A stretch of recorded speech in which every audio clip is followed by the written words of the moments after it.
Chapter 25. What you ought to do.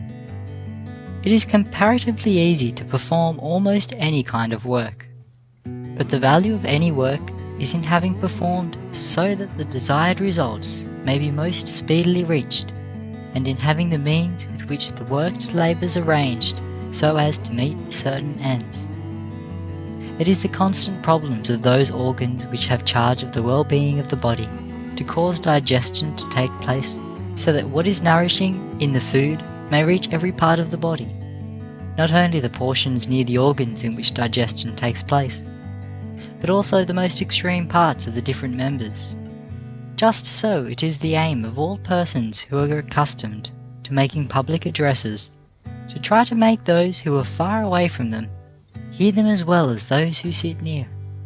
In this same way, it seems to me more and more every year it is going to be the main object of all our schools in the South to make their influence felt most forcibly among those who are remote from them. How can we reach the masses who are remote? I mean remote from educational advantages and from opportunities for encouragement and enlightenment. The problem in the rural districts is different because of the vastness of the number to be reached and of the frequent difficulty of reaching them. We must keep this fact before us then, that institutions of this kind are of little value unless they can pave the way to make the results of their work felt among the masses of the people, who are especially remote from these institutions. It is a fact, as most of you know, that we very seldom meet with a thoroughly well-educated teacher in the rural districts, in despite of the passing of over 30 years since we became men and women. You know too that the same thing is, in too large a measure, true of the ministry. The responsibility for reaching these people, for affecting them for good, rests upon the young men and young women who are being educated in these southern institutions today. What are you going to do as your part towards reaching these people, towards carrying to them the light which they need so much and so earnestly long for? Difficult as this problem is, it is not a discouraging one, because these people are ready to follow the light as soon as they are sure that the right kind of light is set up before them. You very seldom meet with a coloured man who is not conscious of his ignorance, and who is not anxious to get up as soon as he finds himself down.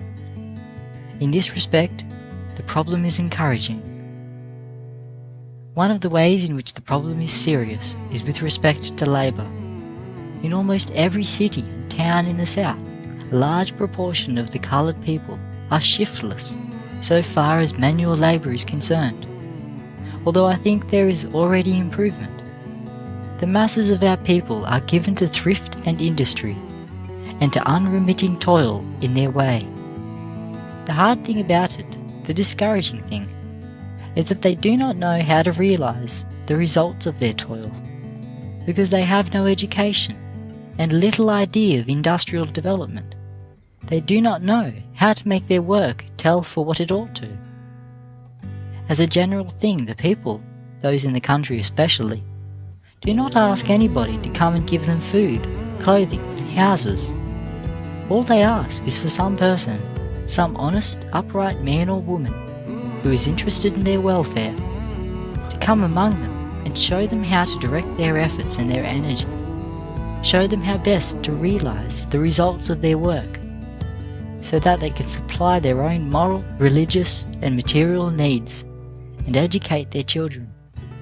And you will find that wherever this institution, Hampton, Talladega, Fisk, Atlanta, or any other, can put in the midst of the people young men and young women who will settle down among them and make their lives object lessons for the people, plant a good school and convince the people that the teacher has settled down there to stay through encouraging or discouraging circumstances, you will find that such a teacher will not only be encouraged, but will be supported materially.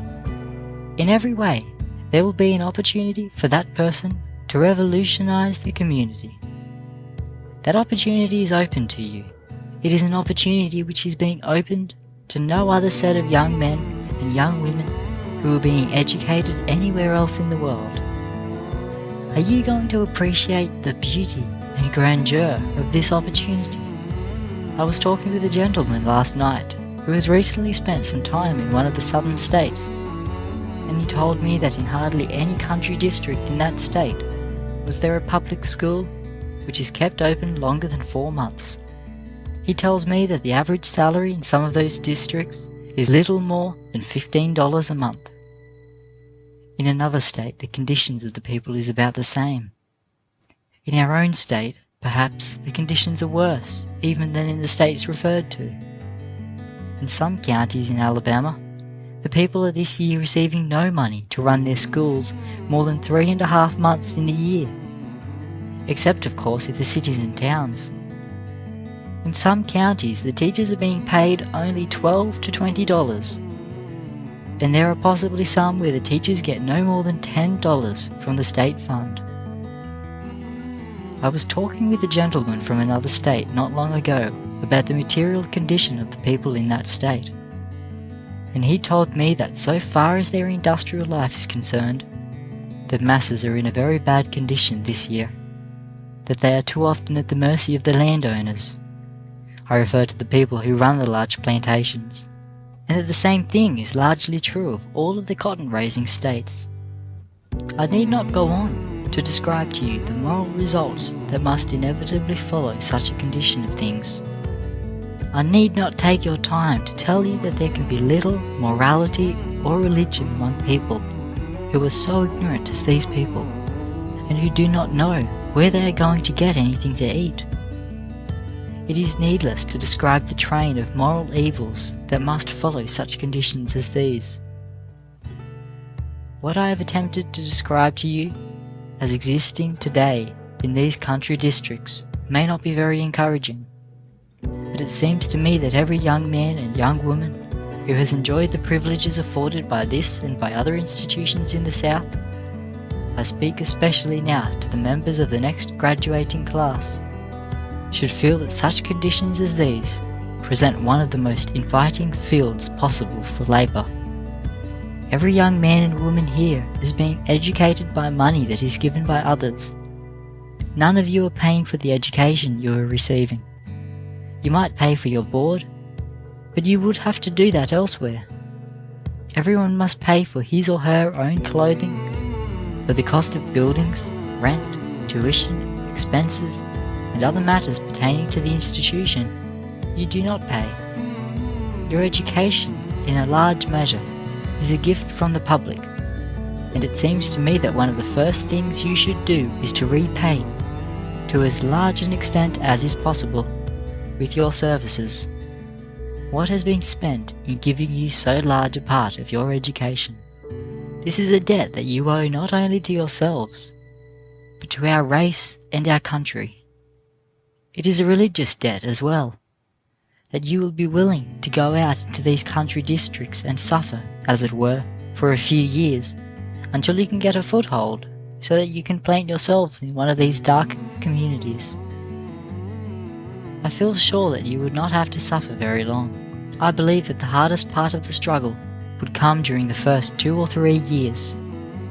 When you can convince the people that you are in earnest, the battle is won. When you can convince them that it is cheaper to keep an educated teacher than to keep one who is ignorant, and when you can once demonstrate your value to them, not only in an educational respect, but industrially and morally, the battle is won, and these people will stand by you and support you. In many cases, it is my belief that you will eventually find yourselves better supported financially than you would if you had gone to work in cities and large towns. No matter from which side you look at this problem, good is bound to come from it.